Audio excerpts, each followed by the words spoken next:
Ay, magandang gabi ho mga bossing. Tibay ni Sara, no? Nabasura yung MR. Yung MR ng mga kongresista.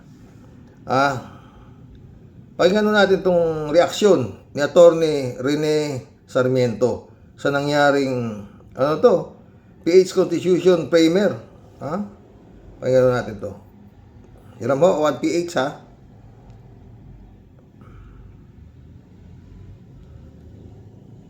Ano to eh? Kukunti. 3,522 views. 12 hours ago late ang kahapon pa po ito eh. Ibig sabihin, walang interes ang tao? Bakit ganun? Ang ganda-ganda ng pinag-usapan dito eh. One of the framers of the 1987 Constitution. Welcome back to StoryCon, Attorney. Hi, sir. Good to see you again. Hi, Attorney. Good afternoon, Ed, Regina, and Ali. Magandang hapon po sa kanilang lahat. You go first? I go first. Who wants to go first? I mean, first we can start from a general vantage point. Which is, what did you think of the Supreme Court's decision this afternoon? Of course, the Supreme Court has spoken. It has the final say. Pero po, may kalungkutan pong kasama ang pagtanggap ng desisyon na yon because of the ruling that supersedes all other rulings of the Supreme Court in the past. Nabanggit niyo po yung case ni Francisco versus House. And then of course, Hindi siya kontento dun sa naging ruling nitong Supreme Court na to. Di ba? Disappointed sabi niya, di ba?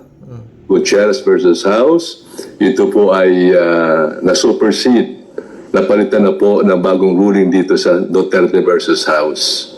So tanggap po, pero malungkot po ang pagtanggap ng desisyon ng ating Korte Suprema. But we have to respect and honor the decision of the Highest Tribunal. We understand, sir. Tanggap ninyo. Pero sa ngayon... Yan na lang ho tayo dyan, mga friend. No? Framers ho yan ng Constitution. Malungkot siya sa naging desisyon ng Korte Suprema. No? Ito sa atin siguro napanood yun na ho itong mga ito eh. Magbibigay lang tayo reaction dito. No? Kung ito si Atty. Rene Sarmiento malungkot. What more yung mga ordinaryong tao na nakatutok dito sa nangyaring ito, sa pagbasura nitong na ito sa MR ng House, di ba? At ngayon lang ho ito nangyari, mga friend. Bukod sa binasura na, unanimous, kung ano yung naging desisyon nila nung una, dating sinabi na, hindi naman ako gagaling, dating alam na rin yan, expected na yan na yan ang mangyayari. Walang mangyayari dyan sa MR na yan. Ang problema, bakit pinatagal pa?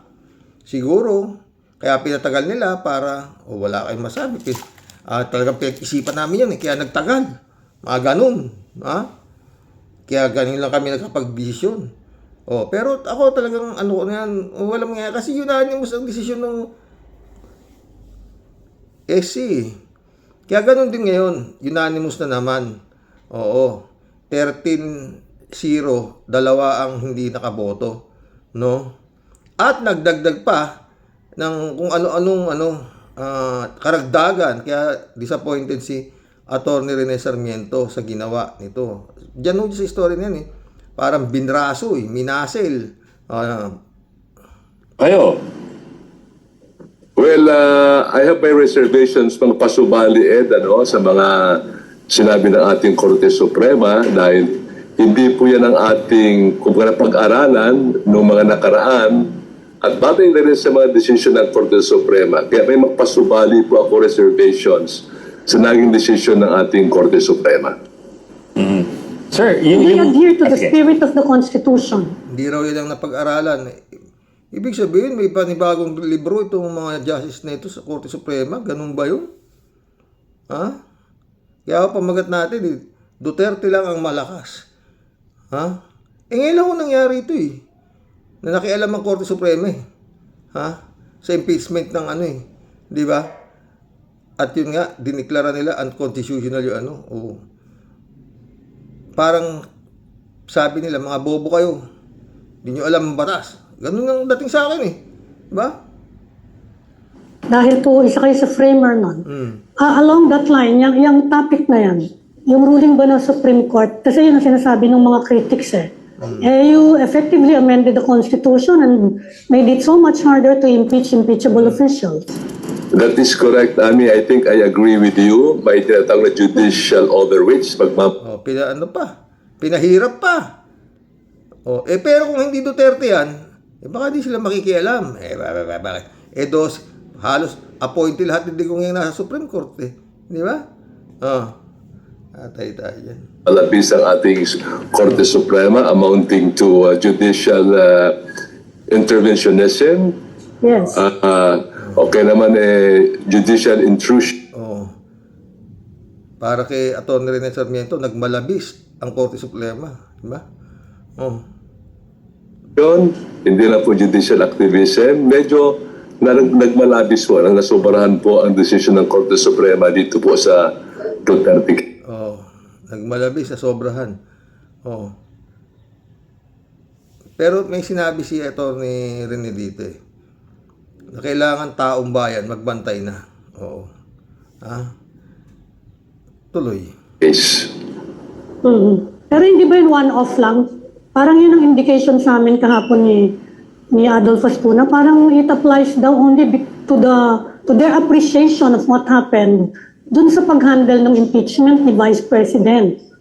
But that can cover but that can cover all other future cases. Ito po naging desisyon po ng ating Korte Suprema sa Duterte case can be made applicable to other cases. That is why po with all this new impeachment New impeachment new impeachment rules. and complaints that will be filed against Sara Duterte, this has to be followed.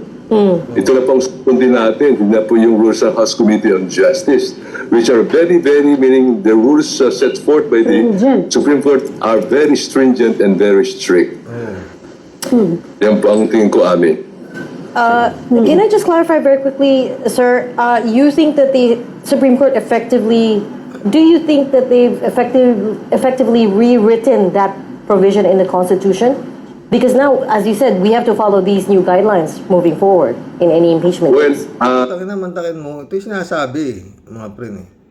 Dapat sana, hindi pa ngayon, sa susunod, itong new guidelines na sinulat itong mga matatalinong justices na ito ng Korte Suprema.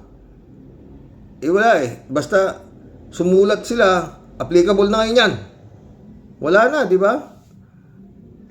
Nakalagay po sa ating saligang batas, Article 11, Section 3.1, the House shall have the exclusive power Correct.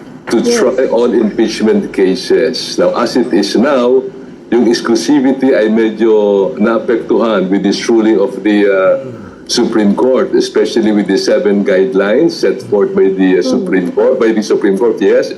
And number 2, Mantakin mo, may 7 guidelines pa na dinagdag.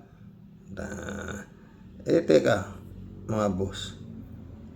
Di ba kinasuhan na ni Trillanes to? Kung hindi makukuha sa impeachment, di kasuhan. Wala namang immunity from suit siya Di ba? Pwede siyang kasuhan. Ngayon, kung pwede kang kasuhan, pwede kang makonvict. Pwede kang ma-acquit. Kasi pwede kang kasuhan Di ba? Tama ba ako? Kinasuhan Ang habol lang naman dito, kung hindi niya, pero magpapile sila ng impeachment pa rin dyan kay Sara, no? Pero pwedeng kasuhan Kaya nga nagsampa ng kaso si Trillanes, ang habol lang ni Trillanes, mabuksan yung bank account nitong bilyon-bilyon na pumasok sa nito si Sayad. Di ba? Yun lang kay Trillanes. Ang problema, sa lakas nito, sabihin mo mag-guilty to. Sasampa to sa Korte Suprema na naman. Doon aapila yan pagdating sa Korte Suprema, baka nga wala to. Lahat na ipasampang kaso dito, sa takot nila dito, mabasura. Hindi ba meron naman na? Pinadidisbar ito, walang nangyayari. Nanapak ng sheriff to, wala rin nangyayari. Bali wala Di ba? Wala na sa posisyon yung tatay nito, nakakulong na sa daig Oh, pero ganito pa rin to. Napakalaki talaga nitong ano na to. Ha? Oh, di ba mga boss? Ano pa? Sinampahan pa ng ano ng NBI sa ombudsman. Ombudsman ba Department of Justice? Sinampahan na naman ng kaso to. Wala rin, hindi rin gumagalaw. Pero si Bong Revilla, 90 days lang, nakakulong na siya. Wala. Basta, kanya nanonood kila Secretary Llamas. No? Basta, ito nakatakbo. Tapos na. Finish contract na talaga. Oh, yun yung pinag-uusapan nila eh. Kailangan, sabi ni si Ronald Llamas, talagang ang kalaban daw nito, isa lang. Kung magiging dalawa kalaban nito, panalo na raw to. His Excellency, papayag ka ba niyan? Sabi nga nila, pinag-usapan nila Ami eh. Oh, pag nanalo ka ito, wipe out ang Marcos at saka yung mga pinklawan sinasabi. Oo. Dapat talaga dito mga boss, gumalaw na taong bayan sa nangyayaring ito. Hindi pwede sila matulog. Oo. Parang wala na eh. Atty. Rene Sarmiento, yan ang sinasabi. Paano pa? Mabuti sana kung payag si Atty. Rene Sarmiento, siya framers nung ano.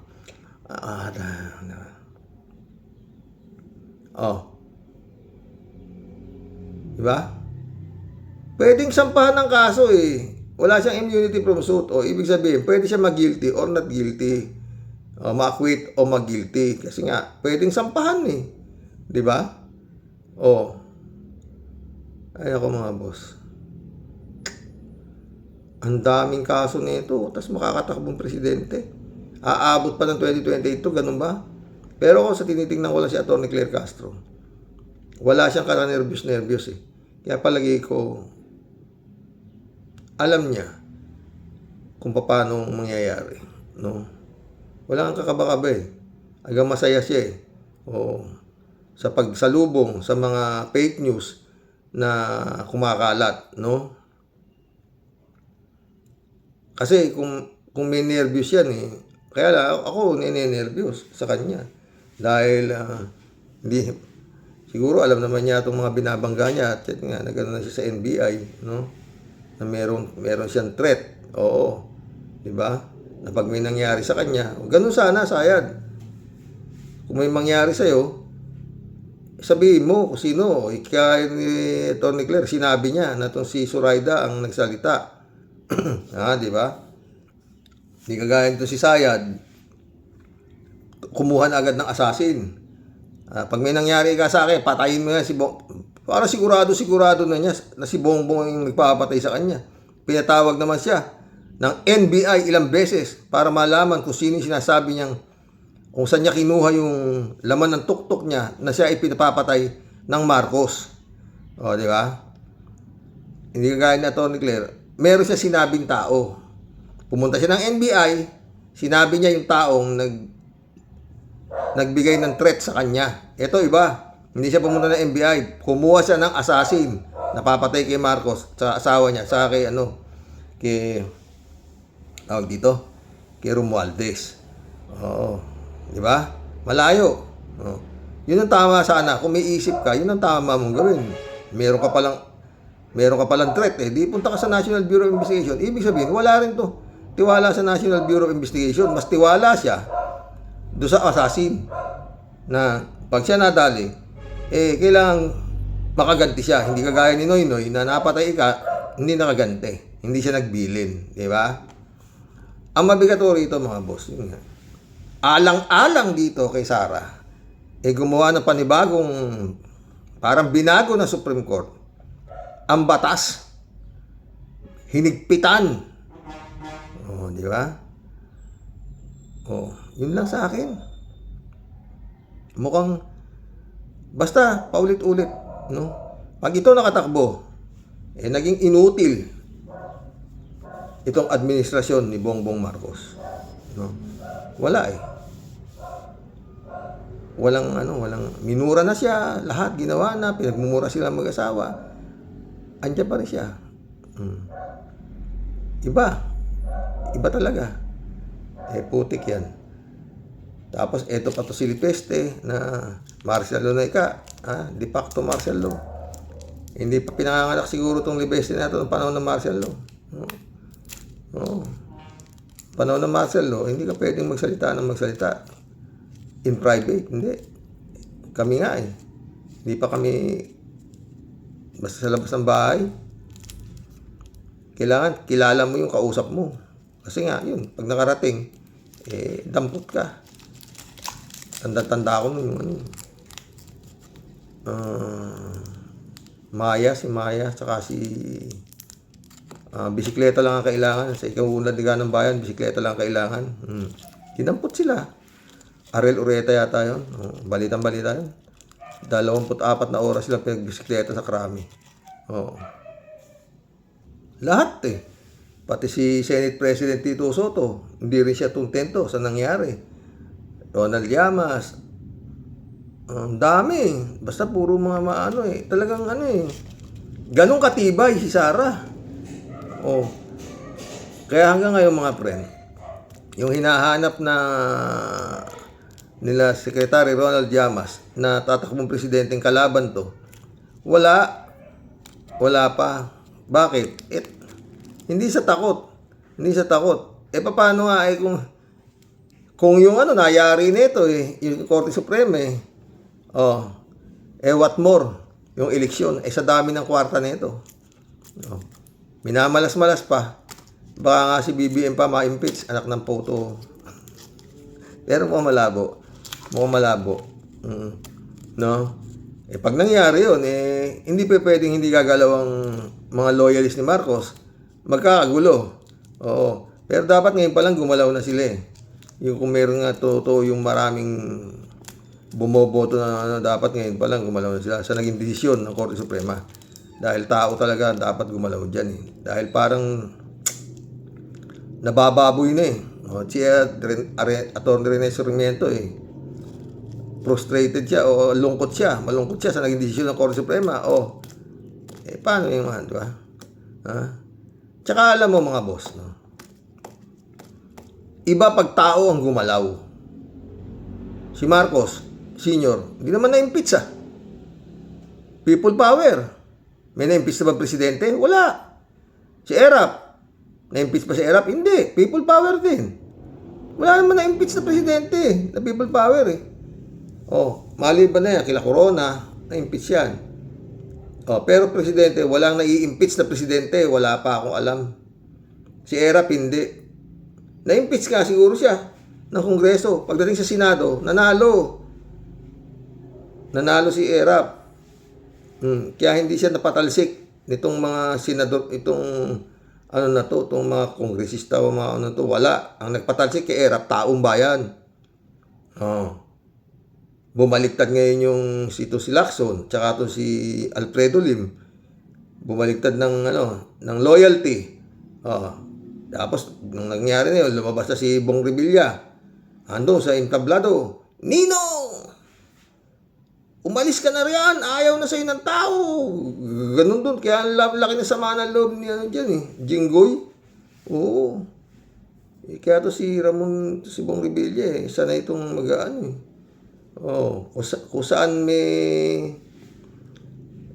may power, doon siya pupunta. Ganun yan mga boss. Basta ito na lang, antayin natin yan. February 6, magpapile ng impeachment. Mukhang sa tono nga, mukhang natin, diba? Kung hindi impeach sa Senado, kasuhan nyo na kung hindi nyo kayang impeach yan. Kasuhan nyo na lang. Si Senator Trillanes na lang talaga pag-asa ninyo. Para ito, matanggal. Pag may kaso yan, siyempre, Nobel yan, nakakulong yan. Diba? Kailan pa matatapos ang kaso niyan? Pag nasintensyahan yan, mahabang proseso, pero yun nga, napakaliwanag naman ng ebidensya dyan Talagang impeach na nga talaga yan Senado lang nakialam At higit sa lahat, ang Supreme Court. Yun yung sayang yung pera ni Juan de la Cruz. katagal na pinanonood yung putang ng impeachment na yung pinipanood ng taong bayan, yung investigasyon kay Sara, yung mga Mary Grace Piatos, yung mga pagnanakaw, lahat. Napakaliwanag ng putang ina. Hanggang ngayon, paparsyal pa rin si Sara Duterte. Magkulam na tayo, mga boss. Oto, meron pa naman konting oras, ha? Si Chavit Singson, ini-interview ni, to, abogado rin to eh. Yung may payo si Chavit Singson kay Atong Ang. Tingnan payo ni Chavit Singson. Liwanag eh. So what is your advice po now for Atong Ang, considering that authorities Karen Jimeno to eh. Oh. Bartap Natcher to. Tuloy. are looking for him to serve a warrant of arrest, but this time in relation to the missing Sabongeros case? Well, kung inosente siya, mag-surrender siya. If yes, kung hindi totoo. So what is your advice po now for Atong Ang, considering that authorities are looking for him to serve a warrant of arrest, but this time in relation to the missing Sabongeros case? Well, kung inosente siya, mag-surrender siya. If yes, kung hindi totoo. So what is your advice po na Lagi si Chavit. Hindi parang sinabi mo na magtago na. Oh. Ay nako, Lord. Well, kung inosente siya, di sumuko siya. Kung hindi totoo. Oh. Oh. Sige nga, mga friend. Oh. Kung hindi totoo, totoo. Kaya ibig sabihin ni Javit, kung totoo, magtago ka na. Ay, nako, sabit. Oo. What is your advice to Atong Ang? Ngayon meron siyang warrant of arrest. Well, kung inosente siya, di sumuko siya kung hindi totoo. Kung hindi totoo, kung totoo, magtago ka na. Chavit to. Ay, nako, Chavit. Ito, si Dadal. Yung Boy Genius. Ang Pilipinas ngayon ay nasa ilalim ng de facto martial law. Dahil ba sa iimbestigahan siya ngayon, gusto niya talagang gibain ang administrasyon ni Pangulong Marcos Jr.? Yun ba yung kanyang ipinanakot? De facto martial law? Mga kaklir, nakita niyo ba kung gaano kalaya ang mga taong magsalita kahit na fake news at kahit na anong nasasabi sa Pangulo?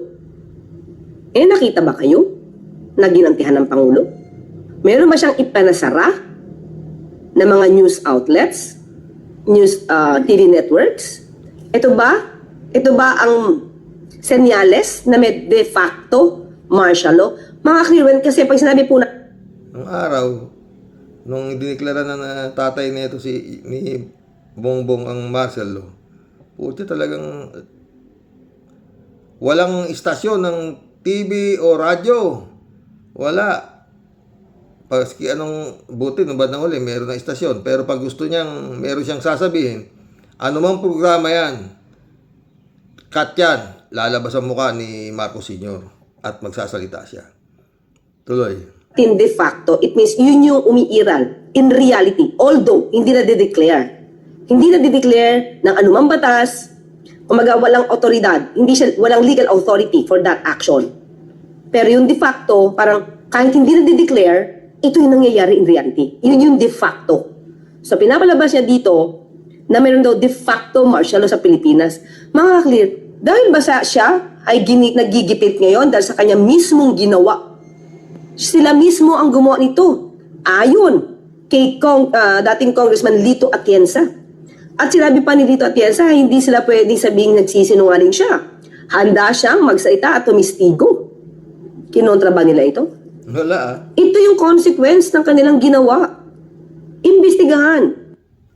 Iwo, Hindi alam, nagsasalita siya tungkol sa martial law eh. 25 years old pa lang to eh. Hindi pa yata pinanganak to nung martial law. Daldal lang ng daldal eh, no? Parang yung si Meow Meow, oo. Ngayon, puro sabit, di ba? Mantakin mo naman kasi. Ha? To, si John Vic. Niloko niya ang gobyerno, 24 billion. Oh. Ayan. Niloko niya gobyerno eh. Niloko niya yung gobyerno. At lalo niyang niloloko ngayon. So, harapin niya na problema niya. Kakasuhan ba si Legistek? I think so. May fine na siya na 24 billion sa DOE. I think the ombudsman has publicly stated na kakasuhan niya rin. Publicly yan, sinabi niya. But privately, we haven't talked about it. Pero harapin niya problema niya. Diba? Niloko niya ang Pilipinas. Kumuha siya prangkisa, tapos kumita siya ng 24 billion. Tapos wala siyang tinupad. Diba? Ano ba naman yun? Harapin naman na problema niya bago yung iba. Inaresto ba siya? Hinaras ba siya? Wala naman, diba? Niloko niya gobyerno eh. Oh. Ayan. Ang mga tao ni Digong yan. Oh. Oh. Ewan ko. Basta pag nakabalik yung si Sayad, tapos na. Oo. Kaya, anyway. Hindi siguro pahihintulutan yan. Oo. Diba? Mag-collab na po tayo mga boss. Ha? Basta yun lang mga friend. Hanggang ngayon, yung mga sinampan ni Sonny Trillanes na mga kaso kay Bongo, Pulong. Maliwanag ko yun. Dokumentado. Hindi gumagalaw. Mag-collab na po tayo mga boss. Ha? Mary Lebron, shout out. Good evening sa Rox. No skipping at sabi niya. Eddie Luna, my friend, shout out. Hi, hello ka Rox. Magandang hapon sa'yo dyan. Tungkol sa vlog mo ngayon, ay siki mo, hindi kaya nasampal ng masamang hangin. Take niyan eh. Kahit may matino na presidente sa 2028 at kagaya niya, ang mga senador, kawawa na naman ang Pilipino. na wala nang senador. Kaya nga, salamat ka, Rox, sabi niya. Miguel Edwin Mike, shout out ha. Uy, nag-iiyelo sa Canada. Sakop ba kayo dyan? Lalebrado ni Dubico. Nakikita ko sa Facebook. Ay, Karox, manood lang muna ako sa mga vlog mo. Di ako makapag-comment. May problema. May problema tablet ko. Nag-iiba ang letra. Nasisira lang. Pag okay na ito, sama na ako sa comment section mo. Salamat, Karox. Banatan mo si Salad. Gambola lang ito, Skimo. Budol din yan. Salamat, Karox. Salamat ka, Eddie Luna. Librado Ludovico, shout out ha. Blessed morning, Karox. To all warriors watching from Edmonton, Alberta, Canada. God bless for stay safe. Penalty, correct. Huwag iboboto. Ang sayad na yan. Hoy, Sarang Butangera, tumigil ka, leche ka. Itulog. Ewan ko talaga. Basta nakapag-file ng kandidasyan, tapos. Ramon Valencia, shout out. Bossing, kahit hindi magbigay si Robin Himod ng paalala, wala yata talagang boboto sa manok niya. Baka pati sa susunod na eleksyon, sa mga senador, dapat sa kanila, walang manalo. Totoo. Ramon Valencia ulit to. Bossing, tama ka. May utak din pala ito si Robin Himod. Ngayon lang siya nagsalita ng tama. Sundin natin ang payo niya. Totoo, di ba? Friend Shervin Sapeda, shout out. Christian Sen, July 7, Alcantara. Analisa Polinar, shout out sa inyo mga friend ha. Sabi ni Friend Shervin. Walastik Xerox. Front liner mo naman si Boy Lamon. Sa totoo lang po, Xerox, sarap talagang kutusan tong buraot na ito. Ano po? Aber, at sino ka namang isang malabnaw ang utak para manawagan na bumoto ng tama? Ikaw naman, Tia Deli. Tama naman sinasabi niya maski malabnaw ang utak niya. Di mo ba alam, Boy Lamon, na ikaw ay isang malupit na pagkakamali at sumpang malupit sa taong bayan? Hindi niya alam yun. Alam niya matalino siya para si Sayad, ganoon din. Ang alam nila, matatalino sila. Kung bakit at paano naging number 1 kahit matatalinong siyensya, di talaga kayang ipaliwanag na kung bakit sa dinami-dami, ikaw pa talaga. Sige nga, Boy Lamon. Hinahamon kita. ipaliwanag mo nga sa amin kung ilang taon na pagkakadikit ng tumbong mo dyan sa Senado. Bukod sa pagiging masiba mo, ano na ba ang pwede mo pang ipagmalaki na nagawa mo para sa bayan, Aber? Hirap naman. Wala nang masasagot ka. Naku, parang awa mo na, Boy Lamon. Gumising ka sa mahimbing mong pagkakatulog na leche ka. May tulog. Huwag ka na ulit magtangka pang tumakbo sa susunod na eleksyon. Tama na yung 6 na taong sumpang malupit. At ikaw napadpad dyan sa Senado na pesting yawa ka. Isang binubukbok at malamnaw na utak. Paano ka naging senador na buwisit ka? Sige nga, Aber, wonderful tonight lang kinanta niyan, friend. Ay nako, Boy Lamon. Ubos na ang pasensya ng mga tao sa'yo. Kaya tantanan mo na yung panawagan at pangarap mong sigaw na ampaw. Singaw na ampaw. Dahil sa inesta mo dyan sa Senado, taas asa ka pa talaga na may nakikinig sa'yo na yawa ka. Utot mo, doon mo yan sabihin sa bulaklak ng katuray. Talagang pag ikaw ang nakikita ko sa social media at sa mga news, ay, mahabagin langit. Pinapatay ko agad ang TV namin bago pa ako tuluyang masuka at maumay dahil sa talagang kasuka-suka yung makita kang buwisit ka. Kung meron lang akong magic, gagawin kitang isang surot.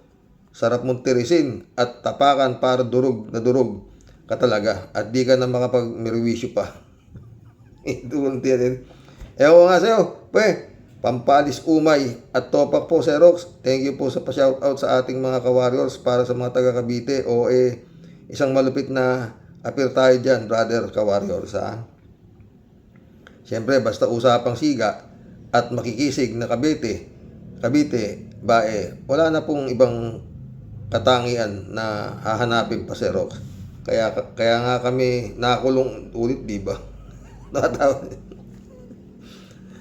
Kami ang mga bidang walang kadala-dala. Iba siyempre, Xerox, pagtunog ng pera, ang nadidinig mo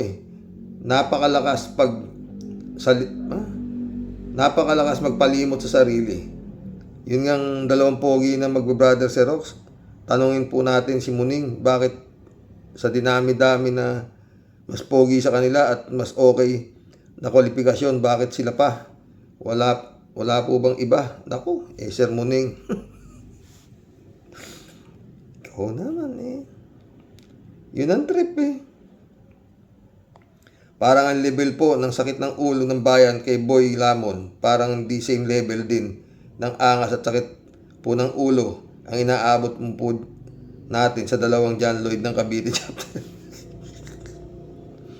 Kaya masisisi mo ba ako, Xerox, sa pugong biyahero?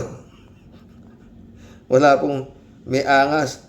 Ang meron lang po palati Gcash. Pastor John Lagon, shout out my friend Ang ganda ng pinadala ko sa'yo kanina, Pastor, di ba? Kalaim mo yun, Pastor.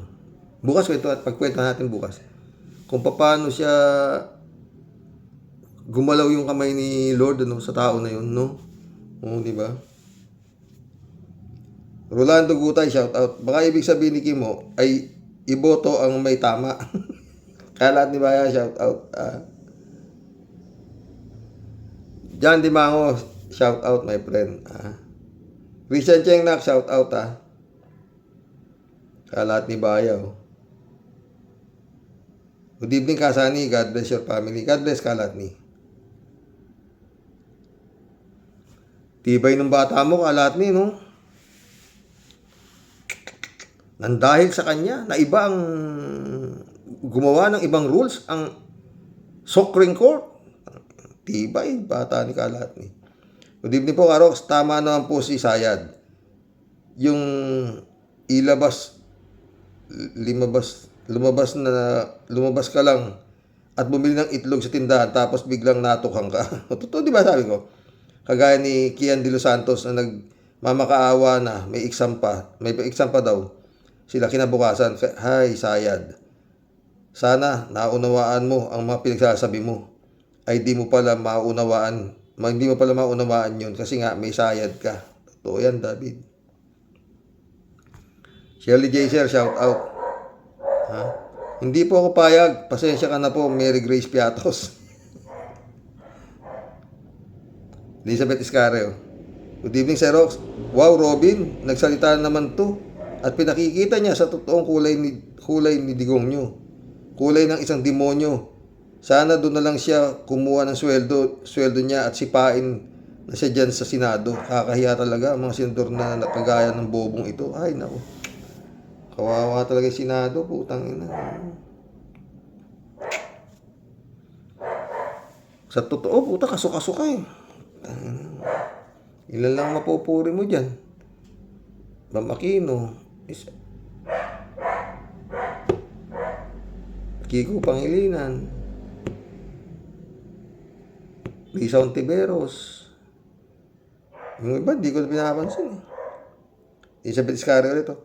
Hi, Sarang Buwang. Wala kang kasensense na pinagsasabi nito. Ewan ko kung bakit gusto pa din ito ng mga bobong bubutante o tanga.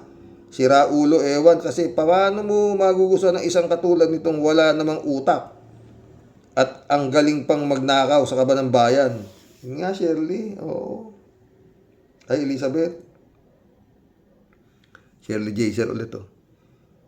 Yung mga may high blood dyan, uminom na kayo ng lasartan bago nyo pakinggan si Inday Lustay. Ang hirap nga lang, Sara.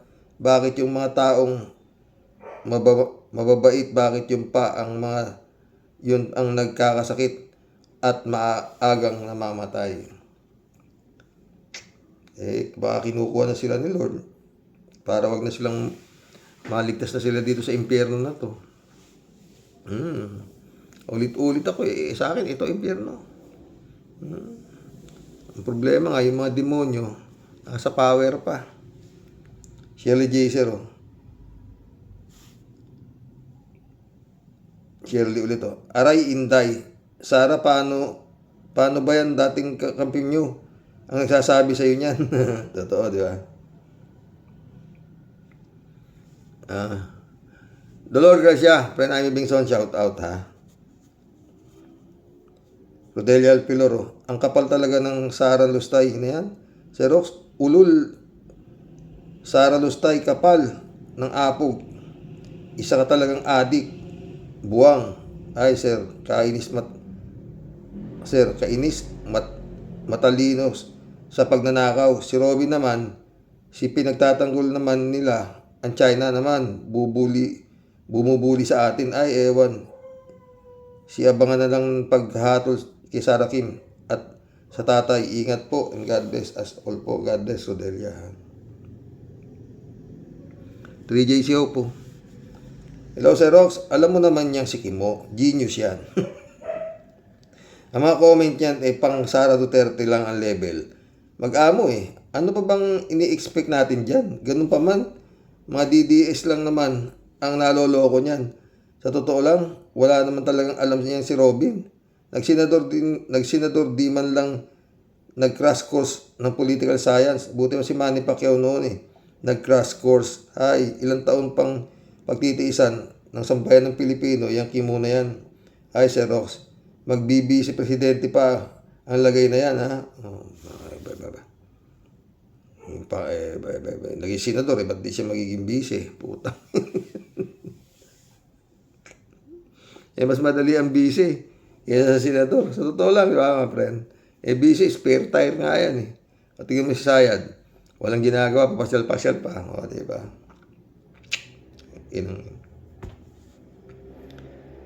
Sabi ni Atty. Rene Bueno, ngayon lang daw ito nangyari. Ay, Atty. Rene Bueno, Atty. Rene Sarmiento.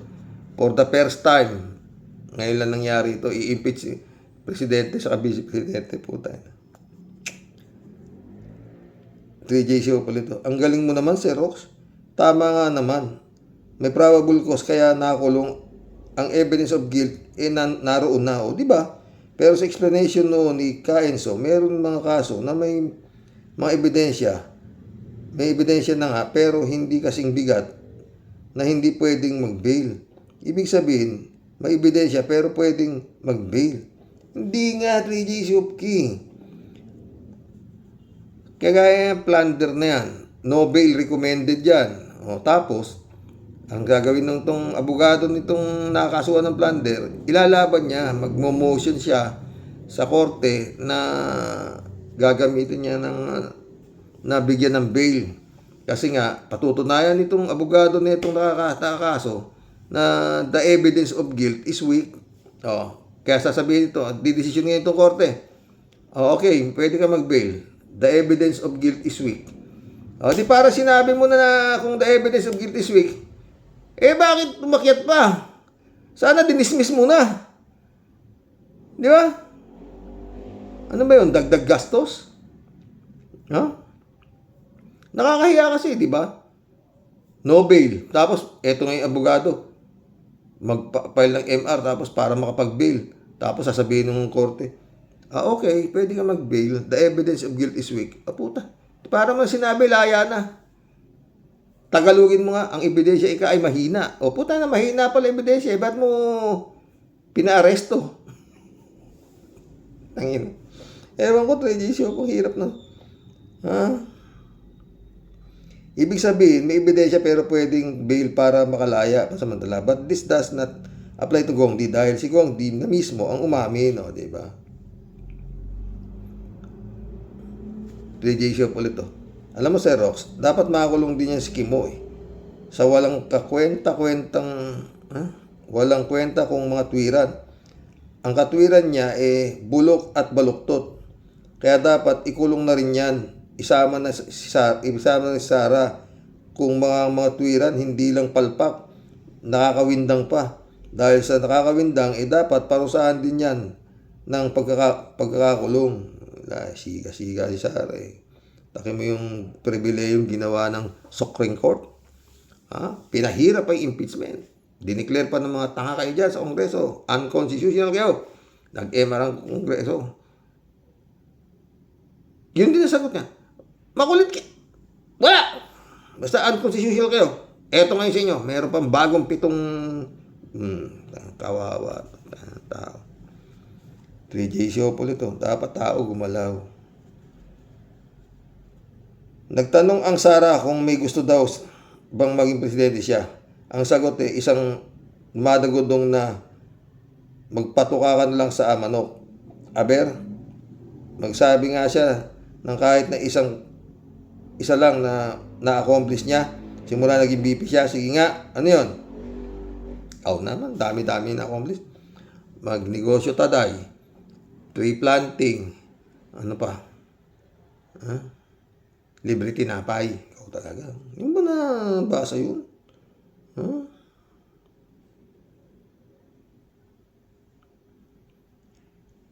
3J show ulit ito. Nagtanong si Sara kung gusto niya. Ano ba ito?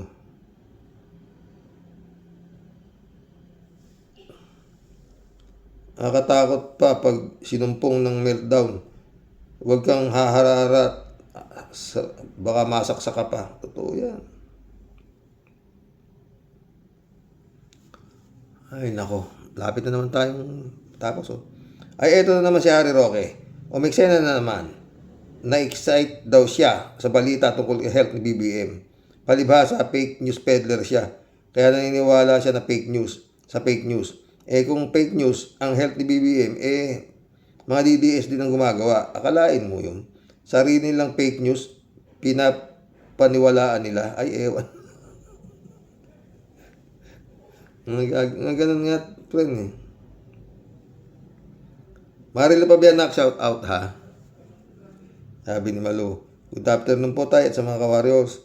Meron pa po tayong pasabog. Hindi na daw tatakbo sa 2028. Amen, amen, amen.